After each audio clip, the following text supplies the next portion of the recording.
nek kiai nggih monggo kersa jenengan. Tapi yang penting pertimbangannya sing bener, niatnya sing bener, nata atine sing bener. Aku duwe pertimbangan, tapi awakmu juga duwe pertimbangan dhewe.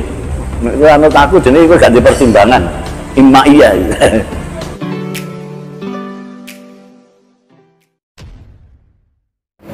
Assalamualaikum warahmatullahi wabarakatuh. Jumpa lagi dengan saya di channel Gagasan Progresif 9, sahabat sebangsa dan setanah di mana saja Anda berada.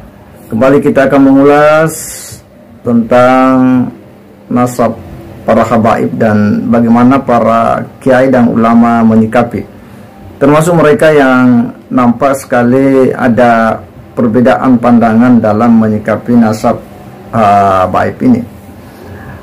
Sebuah tulisan dari Kiai Imaduddin Utsman yang memperlihatkan bahwa sepertinya dia sedang mengkritik ulama yang taklid buta.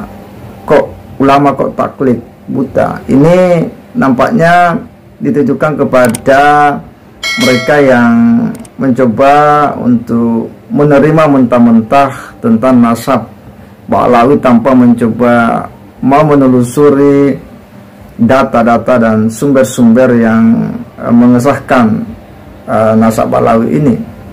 Dan ini sesuatu yang menurut kita sangat menarik karena ada sebuah postingan sebelumnya dari Gus Rumail Abbas yang disitu ada foto Gus Baha, tetapi diberi tulisan bahwa kurang kerjaan, teorinya kok begitu ya.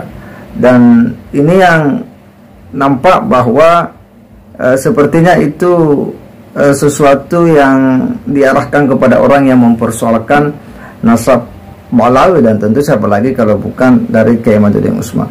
Tetapi tulisan daripada Kiai Imaduddin Utsman kemudian ini cukup menohok ya kepada mereka-mereka yang taklid buta terhadap sesuatu, padahal mereka punya dasar keilmuan yang dalam. Nah, seperti apa ulasan dari video ini, kita simak sama-sama. Gusmus satu server dengan Kiai Haji Imaduddin Utsman. Ulama harus memiliki pertimbangan berdasarkan hati dan pikiran, jangan taklid buta dan hanya sekedar ikut-ikutan.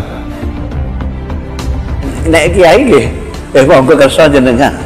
Tapi yang penting pertimbangannya sing bener, niatnya sing bener, nata atine sing bener. Aku duwe pertimbangan, tapi awakmu juga duwe pertimbangan dhewe. Nek anut aku jenenge kowe gak duwe pertimbangan. Imma iya. Elok-elokan gak oleh. Kita ini hidup berdasarkan dalil. Nahnu abna'u dalil. Kita ini orang-orang yang harus ada bukti, dalil, data, pustakanya. Jangan sampai kita keluar dari jalur data dalil itu. Nanti akan ngarang-ngarang sendiri. Pemenang kok kiai gak elok-elok. Wis ora pantes blas.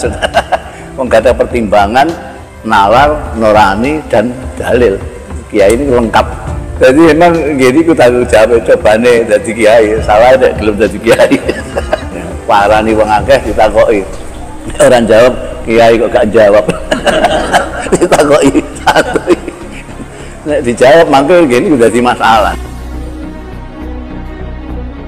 Polemik tentang tidak terbuktinya nasab kaum Habib sebagai zuriyah Rasulullah sepertinya telah memasuki ranah perselisihan antar ulama, yang mana antara ulama satu dengan ulama lainnya sudah mulai saling menyalahkan metode penentuan nasab kaum Habib sebagai keturunan baginda Nabi kita. Bermula dari postingan Rumail Abbas yang menampilkan foto Gus Baha, kemudian di situ dituliskan bahwa Gus Baha berkata orang itu kurang kerjaan, teorinya tidak masuk akal, yang kemungkinan perkataan tersebut ditujukan kepada Kiai Haji Imaduddin Utsman. Maka Kiai Imad pun kemudian menunjukkan kelasnya dengan mengkritik perkataan yang katanya itu diucapkan oleh Gus Baha dengan tulisan yang berjudul ulama kok taklid buta. Jika seandainya yang diposting Rumail Abbas itu benar adanya dan tidak mengada-ada, maka kita paham tulisan Kiai Imad memang ditujukan kepada Gus Baha, karena Gus Baha telah serta-merta mengisbat nasab kaum Habib keturunan Ubaidillah sebagai zuriat Rasulillah menggunakan dua kitab abad ke-10 Hijriah tanpa menelusuri kebenarannya. Maka wajar jika khusus dalam bab nasab ini, Gus Baha dikategorikan sebagai ulama yang taklid buta pada pendapat ulama terdahulunya, karena beliau cuma ikut-ikutan dan tak mau menelusuri kebenaran pendapat ulama yang menjadi rujukannya. Di awal sudah kita tampilkan dauh Gus Mus tentang bagaimana seharusnya sikap seorang ulama yang posisinya adalah pembimbing bagi para umatnya.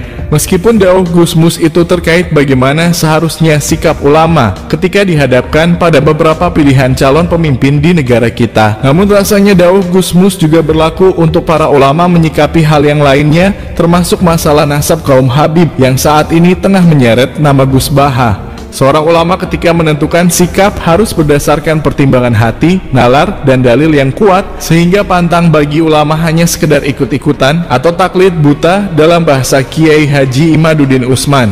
Sikap Gus Baha yang serta-merta mengisbat nasab kaum Habib menggunakan 2 kitab yang ditulis pada abad ke-10 Hijriah jelas kita katakan adalah sebuah sikap taklid buta, karena beliau tidak mau tahu tentang adanya kitab yang lebih tua yang tidak pernah menyebut leluhur kaum Habib yang bernama Ubaidillah adalah putra dari Sayyid Ahmad bin Isa. Kita tidak perlu mengelak dengan mengatakan bahwa Rumail Abbas tengah berusaha membenturkan antara Gus Baha dengan Kiai Haji Imaduddin Usman. Jika yang ditulis Rumail Abbas benar adanya, maka akui saja Gus Baha tidak berada di pihak kita, dan mulai sekarang kita akan lawan pendapatnya yang khusus membahas tentang nasab kaum Habib keturunan Ubaidillah. Kita sudah pernah menegaskan bahwa kita akan counter siapapun dia, tak peduli sealim apapun orangnya, jika nalarnya dikesampingkan ketika membela orang-orang yang hanyalah golongan keturunan pendatang dari Yaman. Kita sudah pernah mengkritik habis Gus Kausar ketika beliau berkata seandainya kaum Habib adalah benar keturunan Rasulullah, maka kelak di yaumil kiamah Nabi tidak akan memandang kita karena kita dianggap sebagai pembenci keturunannya. Perkataan tersebut bagi kita justru menunjukkan bagaimana kacaunya nalar dia, karena perkataan tersebut menunjukkan seolah-olah Nabi adalah orang yang rasisnya luar biasa kepada para umatnya, sehingga ketika umatnya ada yang menuntut kebenaran suatu golongan yang mengaku sebagai zuriatnya, maka Nabi tidak akan sudi memandangnya di yaumil kiamah karena saking pilih kasihnya beliau kepada umat yang merupakan keturunannya. Meskipun seandainya benar golongan tersebut adalah benar-benar zuriatnya, apa iya Nabi serasis itu melabeli umatnya sebagai pembenci keturunannya dan tak akan sudi memandangnya di yaumil kiamah hanya karena umatnya menuntut bukti tentang kebenaran nasabnya? Pemikiran-pemikiran yang tidak masuk di nalar inilah yang kita lawan dari mereka, tak terkecuali dengan Gus Baha yang ternyata juga ikut-ikutan berkomentar dengan mengenyampingkan nalarnya. Jika benar yang ditulis Rumail Abbas bahwa Gus Baha berkata teori Kiai Imad tidak masuk akal, maka lebih tidak masuk akal mana dengan Gus Baha yang mengisbat nasab orang yang hidup di abad ke-3 Hijriah menggunakan kitab nasab abad ke-10 Hijriah. Banyak dari kalangan kiai yang ternyata mengambil dalil, namun dalilnya itu tidak kuat untuk dipakai. Sedangkan mereka menyampingkan dalil yang memang kitab tersebut dikarang, ditulis sangat dekat dengan orang yang dibahas di dalam kitab tersebut. Orang itu hadir dengan nilai kekurangan dan kelebihannya. Barangkali Gus Baha tidak ada waktu untuk belajar ilmu nasab. Maka kalau memang sampean pernah ketemu sama beliau, ya coba suruh mensempatkan waktu untuk belajar ilmu nasab dari abad ke-3 sampai abad Kiwari. Kalau Sayyid Ahmad bin Isa al-Muhajir hidupnya di abad ke-4, sedangkan kita harus mencari kitabnya di abad ke-10, itu sangat kejauhan. Maka dalil yang kuat tentunya adalah kitab yang mendekati hidupnya Sayyid Ahmad bin Isa al-Muhajir. Maka itu yang kita pilih, bukan kita memilih yang jauh. Jadi monggo jenengan semua kalau ada waktu sampaikan saja video ini sama beliau-beliau. Bilangin, saya Guru Abdul Razak meminta kepada para alim, para ulama, baik yang sudah sepuh ataupun yang masih muda, mohon sempatkan waktu untuk membaca referensi kitab-kitab nasab, bil khusus yang ada kaitannya dengan Pak Alawi. Bagi mereka yang mengaku ulama, yang mengaku kiai, yang paham akan kitab-kitab salaf, yang membahas tentang nasab, tentunya harus meneliti kitab-kitab mulai dari abad ke abad.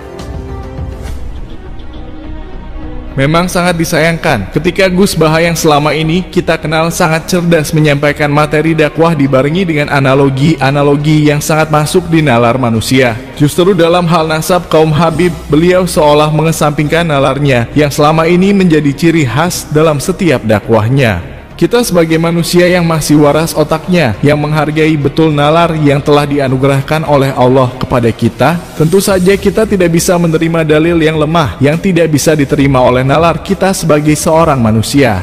Orang yang hidup di abad ketiga Hijriyah diisbat nasabnya menggunakan kitab yang ditulis pada abad ke-10 Hijriyah. Sementara masih ada beberapa kitab yang lebih tua yang tidak pernah menyebutkan bahwa orang tersebut adalah putra dari Sayyid Ahmad bin Isa. Lalu kita disuruh percaya atau dipaksa taslim untuk mengikuti pendapat seorang ulama yang mengisbat orang yang hidup di abad ketiga Hijriyah menggunakan kitab yang ditulis pada abad ke-10 Hijriyah hanya karena orang tersebut terkenal kealimannya. Seberapa hebatnya dia, sealim apapun keilmuannya, jika yang disampaikan tidak masuk di nalar manusia, maka sampai kiamat pun kita tidak akan pernah mengikuti pendapatnya. Kita adalah manusia yang dibekali akal serta pikiran oleh Allah Ta'ala, maka betapa tidak bersyukurnya kita terhadap karunia-Nya ketika akal dan pikiran kita tidak digunakan untuk memilih dan memilah kebenaran yang ada, hanya karena kita dituntut untuk taklid buta pada pendapat ulama yang belum tentu juga kebenarannya. Sikap taklid buta percaya begitu saja atas informasi yang didapatkannya tanpa menelusuri kebenarannya, meskipun itu berasal dari kitab karangan ulama, itu seperti kita mempercayai begitu saja berita yang dikeluarkan oleh media resmi yang diawasi oleh negara, padahal berita tersebut adalah berita dusta yang selamanya kita tidak akan pernah tahu seandainya kita tidak menelusuri tentang kebenarannya.